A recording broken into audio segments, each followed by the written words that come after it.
Ladies and gentlemen, your next match is scheduled for 1 round with a 7-minute time limit in the black belt division at 210 pounds. Introducing first, fighting out of the blue corner, representing 10th Planet, this is Tony Oviedo. Oh, this is the black belt division. Yep, oh, we are on to the black belt. Introducing his opponent across the stage, fighting out of the red corner, representing Genesis, this is Nathan Inman. This is a light heavyweight matchup, huh? Yep.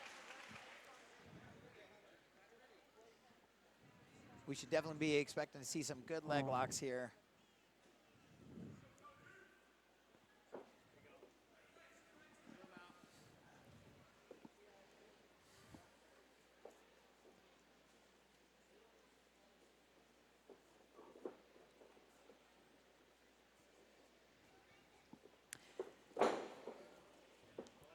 Yeah, Tony Please do not immediately stand onto at the barricade. Please be seated.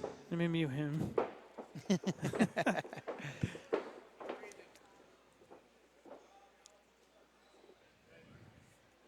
Yeah, you know, one thing with the no-gi, it's you got to be extremely careful because it's so easy to pass and it's so easy to retain. It's a very technical matchup, and then the transitions become a lot quicker. So, you know, if you're not careful, you're going to catch yourself into a really bad position.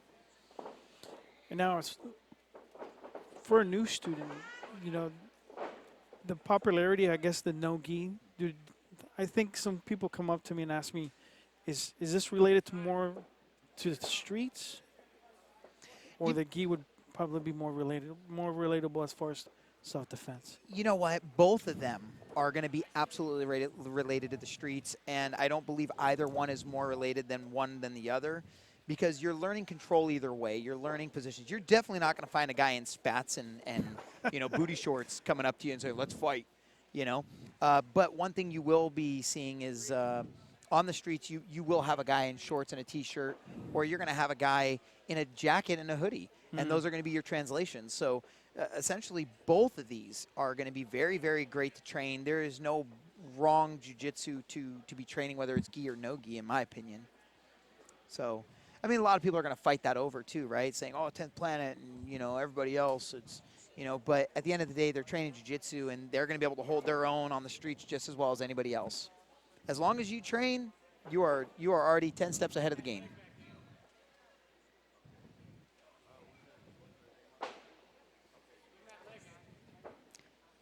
Yeah, Nathan's got good pressure here, not really giving much room for Tony to play inside that guard. That crossface, I mean, Nathan seems like he's got good pressure here, making it very difficult for Tony to be able to be active off the back. You think his height has given him an advantage at this point? You know what? I wouldn't actually say the height is the advantage. It's definitely finding the right angle from that half guard. I mean, he's got the reach to be able to get in there, so. Because I wouldn't say he's that much taller. I mean, he could be. Maybe I missed it.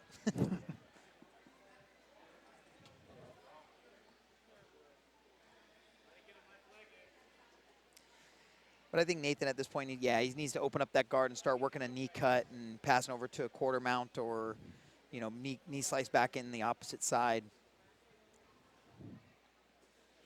You're not going to get a lot of action from this position. The difference between the kids and the adults, too, is going to be the black belts are going to move a lot slower and be very, very technical so they don't lose the positions.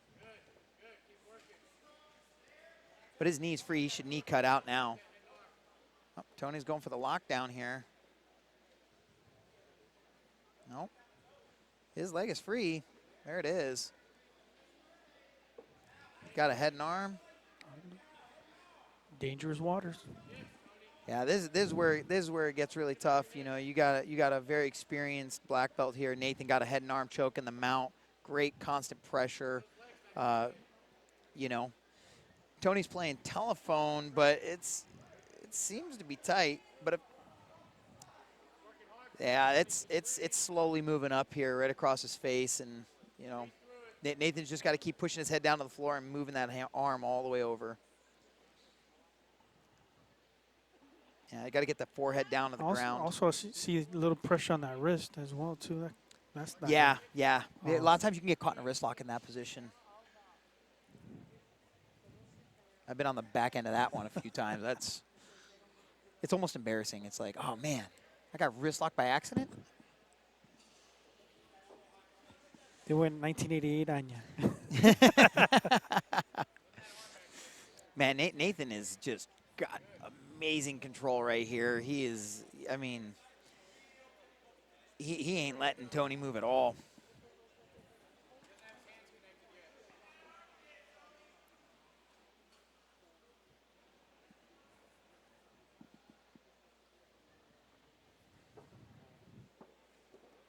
Yeah, that one's going to be a little tight right across the face. That's a hard one to call because you're just going to crush the guy's face or you're going to possibly choke him. And it's just a matter of holding your breath here. Man. Yeah, we got a minute 30 left on the clock. Nathan's just, oh, here we go. Tony coming in after those leg locks, trying to attack that heel hook. Nathan just being very aware of it, defending it very, very well.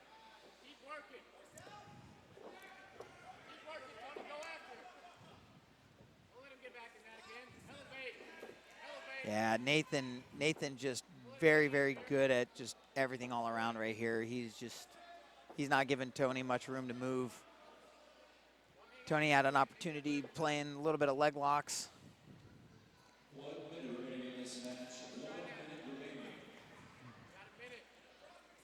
Less than a minute coming up.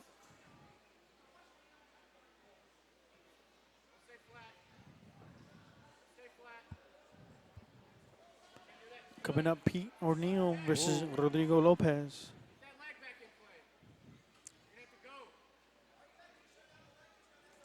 Yeah, at this point, Tony needs to get all the way up to his side. Can't lay on his back.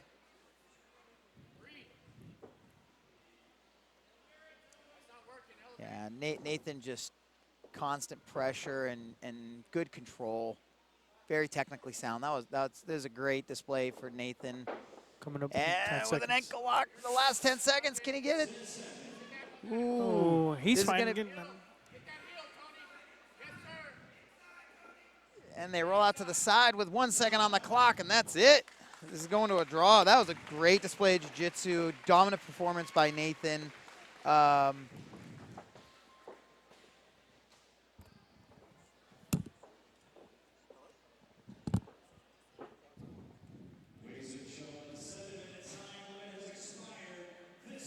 Is a draw.